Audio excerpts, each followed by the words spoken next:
Here's my story. I'm 16, black, have family down in Alabama. My family has a huge amount of land down in Huntsville. My uncle owns a big house and a bunch of trailers they put out in the woods for hunting and camping. My down south cousins suggested we go out there to camp.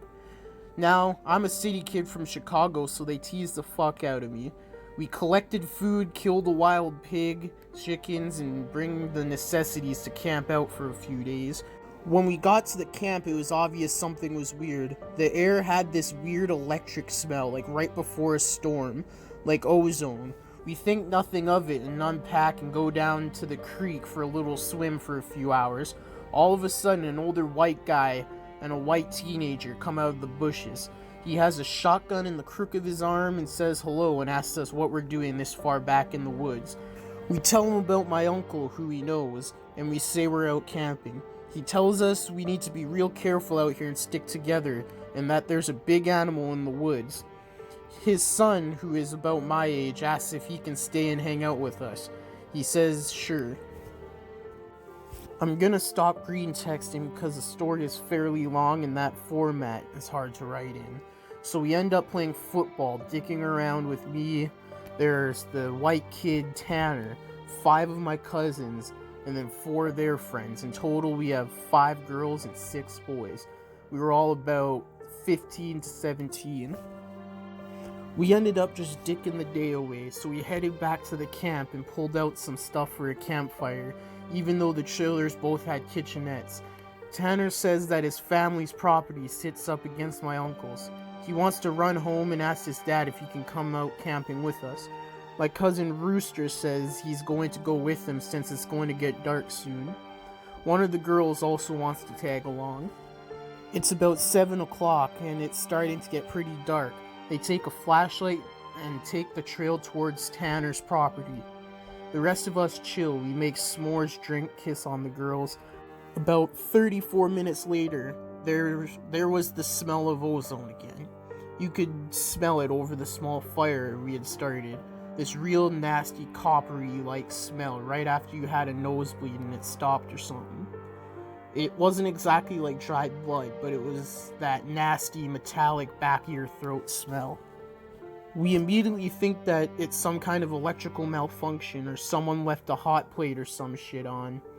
We search the trailers and nothing is on, and we can all smell it. All of a sudden we can hear people booking it down the path towards us, and Rooster and Tanner and the girl all come running into the clearing, out of breath. And they don't even break stride. They all run into the trailer right by where the fire is. We all get the fuck out of there and into the trailers. They end up calming down. Even Rooster's crying his fucking eyes out at this point. All the while, the fire is guttering lower and lower, so my other cousins say fuck it, and they are about to go outside to get the generator out of the shed between the trailers. Tanner goes, fuck no, lock the door. Ain't nobody else going outside. He's been crying too, and his eyes are bloodshot and puffy, and his pants are dirty as shit.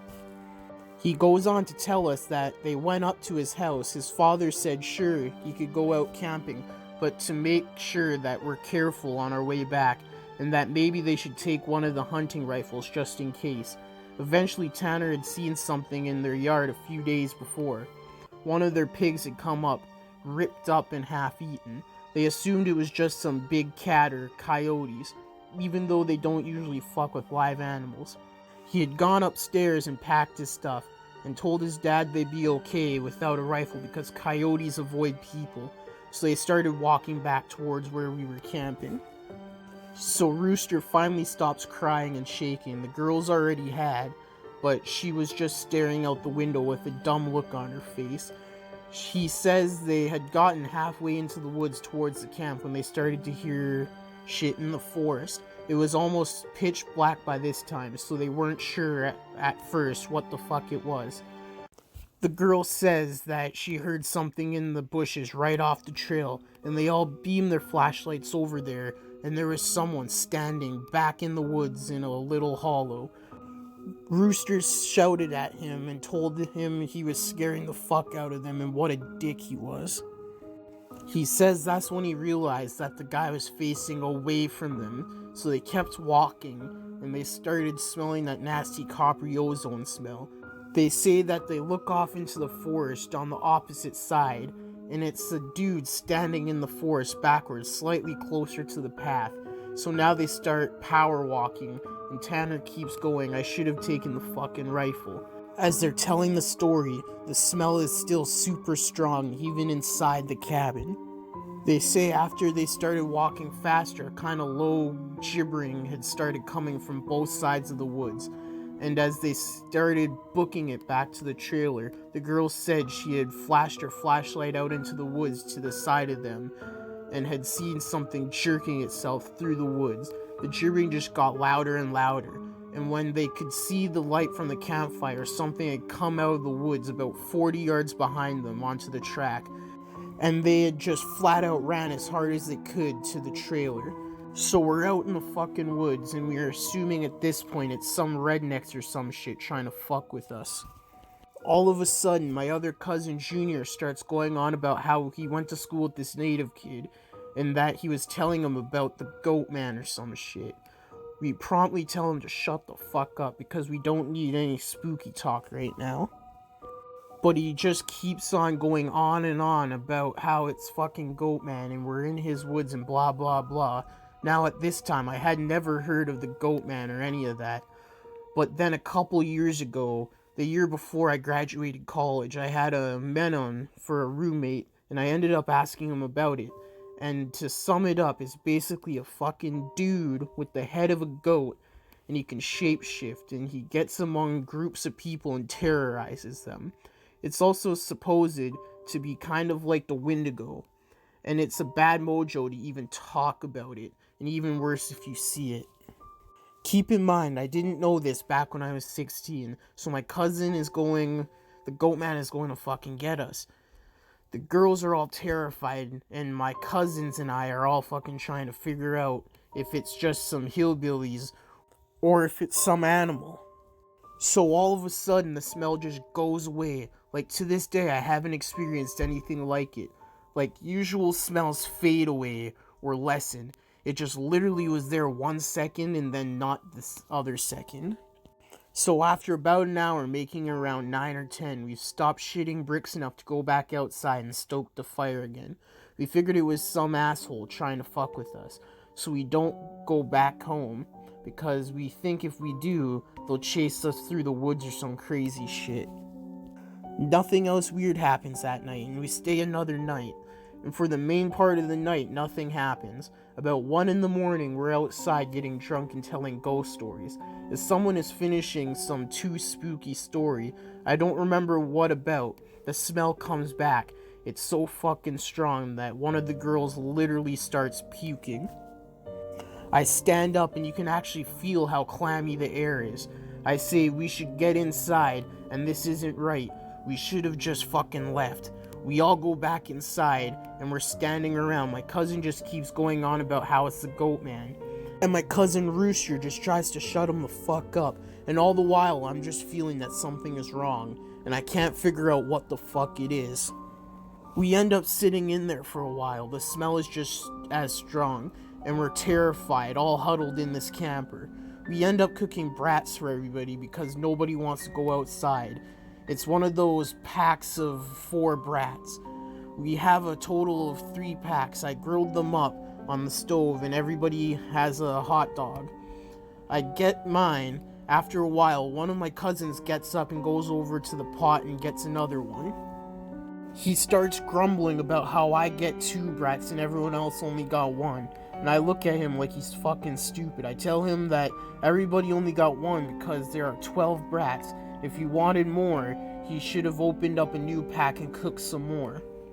That's when the girl that had been out with Rooster and Tanner just starts screaming, "Oh Jesus, oh Lord, get it out." She's crying and shivering. And that's when it dawns on the cousin standing up what the fuck is wrong. Me and him both glance around the room, and then I feel my heart fucking sink. I run the fuck out of the cabin, and the girl runs out with us. The trailer door is banging against the side of the trailer as everybody books it out of the cabin. One of my cousin's friends asked us what the fuck was wrong. I started counting us. There was only 11 now. I shit you not, my cousin verified it. There had been 12 people in the cabin, but being that everybody didn't really know each other well, nobody had really noticed the whole fucking time that there was an extra person. And then I realized earlier that I had kind of noticed something was off. You know how when you're just dicking around having a good time that you don't sweat the small shit? And you don't always keep track of certain stuff? I'm dead sure that someone else had been in the trailer with us. And that they had been there for at least a fucking day, eating with us. What makes it worse is I could figure out which one, because I don't think anyone ever actually interacted with the other person. The girl kept praying to Jesus and we're all sitting outside. Eventually we get big ass sticks and go back into the cabin, but there's nobody in there. We counted again and there's 11 people. We go back into the trailer and lock the door. We explain what the fuck happened, and the girl says that she realized too, and that when he was about to say something, the person sitting next to her grabbed her leg hard and leaned over towards her and said something she couldn't understand. So we're pretty much scared as fuck as we huddle together, and I fall asleep. When I wake up, the sun is just coming up, and half of the people are sleeping and the other half are packing our shit up. We all want to walk back home, but like 4 people want to stay until the sun is all the way up. And some people think that we're just fucking around and still want to stay at the trailers. I just want to get the fuck out of the woods.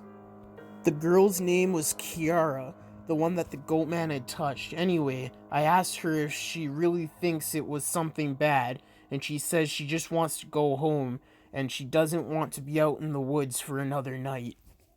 So we decide to split up. The 4 that want to go can go, but I have to stay because I have the keys to the cabin, and it's my uncle's, and I have to lock it up. I'm super pissed at this point because I feel like people aren't taking this shit seriously, and I definitely didn't want to be out in the woods for another night. I spent the rest of the day trying to convince the rest of the people, now 4 girls and 4 guys, to get the fuck out of Dodge.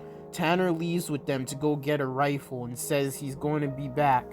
So there's just 7 of us left by 4 p.m. At around 5 p.m. he hasn't made it back yet, and we're getting extremely fucking antsy. And the only reason I stopped begging them to go back was because he was going to get a gun. It's about 5:30 p.m. or so when the one cousin that did stay says that the girl Kiara is outside. We all look outside, and sure enough, she's standing at the fire pit with her back to the cabin. I'm thinking to myself, if she was so fucking scared, why the hell would she come back? And then I get this nasty feeling in my gut. Keep in mind, the whole time, the coppery smell has been gone. Now I realize I can smell just a twinge of it. I say this to the rest of them and everybody, and these are the people that wanted to stay in the fucking woods after we had the goddamn goatman in our midst, is laughing at me and asking if I set this up to scare them. I'm looking at them like I'm not fucking bullshitting you at all right now. I asked them why the fuck would I play like that. So one of the girls goes outside to get Kiara. She gets halfway to her and stops cold. Kiara starts heaving. I don't know how to fucking describe it. Sort of like if someone had their back turned and was laughing without actually making any sound. It was this fact that made me realize there was no fucking sound in the whole woods. It was dead silent. This was like later in September, so it was still fairly hot at this time, but it was super chilly some days too, and you could usually hear big ass geese honking or some kind of bird or squirrel chittering. So I stepped out the door to tell her to come back in the fucking trailer right goddamn now. She backed up into the trailer and we locked the fucking door. We pulled down the shades except one and put a guy there in the chair to watch her. She stands there for another 20 minutes or so. The guy turns to say that she's still there, and there's this huge bang at the door. We all jump the fuck up and scramble around the living room of the trailer. The banging is super fucking loud. So now my cousin is holding on to the girls, and the other two are kind of giggling with nervous laughter, and me and the other two guys are shitting bricks. Then we hear Tanner, he's screaming, "Let me the fuck in, stop fucking playing." So we go over to the door and open it, and he stumbles in with a rifle. There's nobody else outside. Evidently, he had walked up to the campsite. Nothing weird had happened in the forest, but he'd seen a girl. Mind you, he said it was not Kiara standing there. When he'd gotten to the edge of the clearing, she had turned towards him with this slack-jawed look and just stared him down, slowly tracking him as he walked around the outside of the clearing towards the camp. He said it wasn't till he was almost halfway to the trailer he had realized that she was getting closer to him. She had started off by the campfire, and without him even seeing her move, she had been turning inches closer. He said he just ran the rest of the way back to the cabin, thinking it would open. And when he got to the door and it was locked, he turned and it was about half the distance to the door.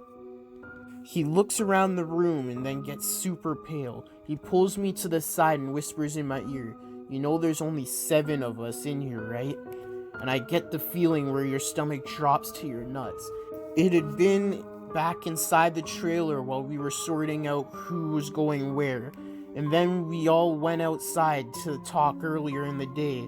It had just slipped right back in.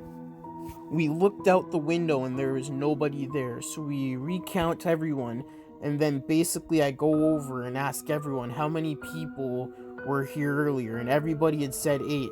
I say, "Well, how many are here now?" And they all do a count and then realize there are only 7 people in the cabin.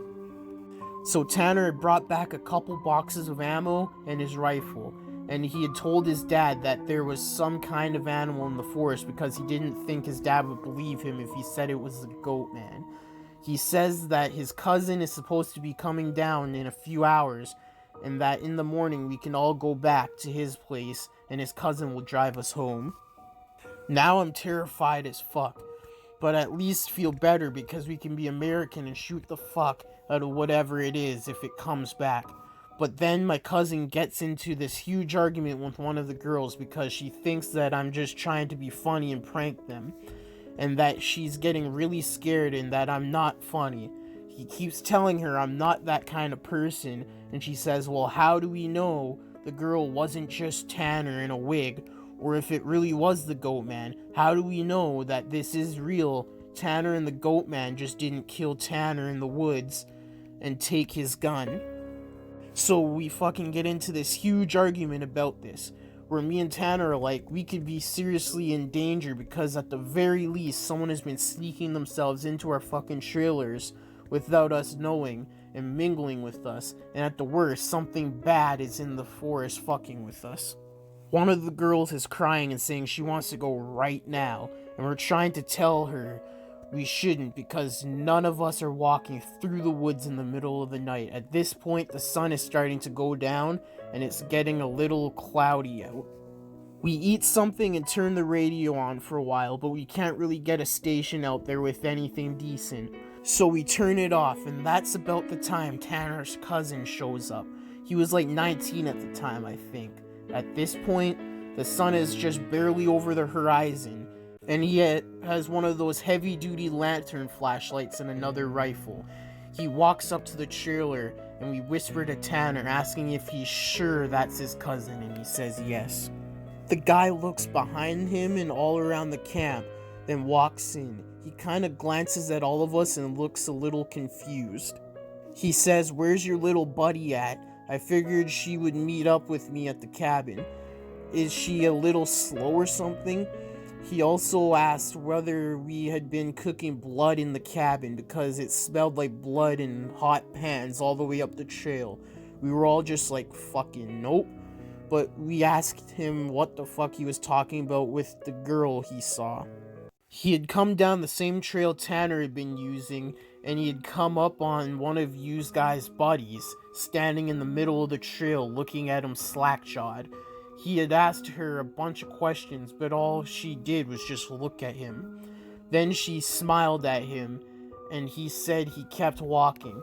she couldn't seem to keep up with him and kept lagging a little bit behind him. He said he asked her if she was hurt or something and if she needed any help, but she had continued to stare. Eventually he had been walking and turned around a bend in the trail, but when he turned around and went back to see if she was okay, the trail was empty. He had assumed she had taken some shortcut through the woods to our trailer. We tell him the whole story of what's been going on. I half expected him to say we're full of shit, but he just listened and then sat down on the couch in the living room. Tanner's cousin gets back to the girl. He says when she had kept trying to lag behind him, it kinda weirded him the fuck out, so he tried to keep her in front of him, but no matter how slowly he walked, she always lagged a little bit behind. And that he kept smelling that nasty smell, and it got stronger as he got to the camp. Eventually it got really strong. She had said something really low that he didn't catch, and when he had turned around, she had been right the fuck up on him, and he stepped back from her. It was at this point he had asked her if she was okay and if she wanted him to carry her back the rest of the way, and she just kept staring. He said he reached out for her, as in to grab her on the shoulder, but he must have misjudged the distance because she was off to the side of where he had put his hand, like she had moved while he was looking dead at her. So at this point we knew this shit was real, unless Tanner is playing a joke, which we can tell he's not because he's almost pissing his pants. So they load up their rifles, we eat some more, and we just kinda sit around until 11. To this fucking day, every time I think about this, I really pray to God that it was some huge prank my cousin played on me and just never revealed, so I would shit for the rest of my life. At around 11, the stink of copper turns into an actual nasty, gross blood-like smell, like cooking blood and singed hair. Tanner and his cousin Reese get the fuck up and instantly grab the rifles. There's like this half knocking, half clawing at the door, and I shit you not, there's this voice. And it sounds like when you see those YouTube cats and dogs whose owners teach them how to talk. It says in this halting, weird toned voice, "Let me the fuck in, stop fucking playing." It made my fucking nuts creep up against my body, and one of the girls starts crying and calling on Jesus. It was so fucking obviously not a person talking. It didn't have the right cadence, and that's some shit that I never realized until that moment. But all people have a certain cadence when they talk, no matter what language. All people have a certain kind of rhythm to talking. This shit didn't have any kind of cadence or rhythm. One of those YouTube cats. That's what the fuck it sounded like outside the door. So now I'm in full terror mode. We keep yelling outside, "Who is it? Stop fucking around, man." And it keeps saying, "In," or "let me the fuck in," for about 15 minutes. Sorry for being on a tangent, but if you can't imagine how this shit sounded, then you can't imagine how fucked up the whole situation was. So the smell goes away for a while, and for the next hour or so you can hear someone basically creeping around in the woods and shit. Every couple of minutes it'll come back to the door and say something. Finally, when the smell fades away, it's around 2 in the morning, and Reese says, "Man, fuck this," and opens the door and walks outside with his rifle. He fires a shot into the air and says something to the effect of, "In the name of Jesus Christ, go away." He fires 2 more times, and then from the woods, right up against the river across from the trailer, it sounds like something is slowly gibbering and hooting.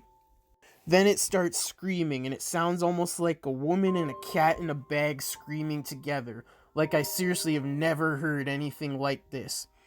And you can hear the brush over that way start to shake. Reese fires over into the tree line and starts back into the house. So we lock the door, and we can hear this shit keening and screaming. Reese says something had come out of the bushes, super low to the ground, and crawling towards the cabin, so he had shot at it. Pretty much that's how the rest of the night went. It was literally screaming constantly for the next 2 hours, and we could hear shit moving out into the tree line, but it never came back to the cabin until everyone had fallen asleep. Tanner had been sitting in the chair watching the door with his rifle. Nobody else heard or saw this, and he told me 2 days later after this whole thing was over. He said he had been nodding off after the screaming and noises finally stopped, and he had been almost asleep when he saw someone come out of the bathroom and lay down in the middle of the floor and go to sleep. He just assumed it was one of us, and he nodded off. Then he said he kind of realized something was wrong, and while pretending to be asleep, he counted us. There were 9 people in the cabin. He basically didn't want to try to shoot at the fucking thing in the cabin and have it kill us all, and then there, or even Reese, wake up and start shooting, then we kill ourselves. So he just stayed awake all night pretending to be asleep. He said sometimes it would stand up and kind of do this weird jittery thing, or heave like it was laughing, but then it would lay back down. The story closes pretty weak, because from my perspective, nothing happened. We woke up, and I noticed that Tanner was being a little jittery, and that he was avoiding looking at all of us. But we ate some breakfast, packed up, and started walking to his house. He stayed last in the cabin and said he'd lock up and bring me my uncle's keys to just start walking and he'd catch up, which I didn't really want to fucking do. We got a little bit up the path, and when he came running up, we basically jogged back to his house, and his cousin took us home. There was a window in the bathroom. Tanner had gone back and locked up and looked in there. We were too stupid to lock the screenless window. The window was fucked up when he went in there. I'm guessing it had been doing that all night long, waiting for us to fall asleep or slip up and then get in among us. It walked with us all the goddamn way back to his house, and then he said it lagged to the back of the group and looked at him dead in the eye before walking into the woods. Hey guys, thanks for watching today's video and I hope you enjoyed. If you did, please like, comment, subscribe, and share for more. The links to the Facebook page, the Twitter, and the Instagram will be in the description below, as well as the source for today's creepypasta and the music. So go check out the creepypasta if you want the original version, because I had to replace some of the parts so it could be better read. So yeah, go look at those. And go check out the music. But yeah, like and subscribe. Until next time in the Deadly Zone, stay deadly and stay spooky.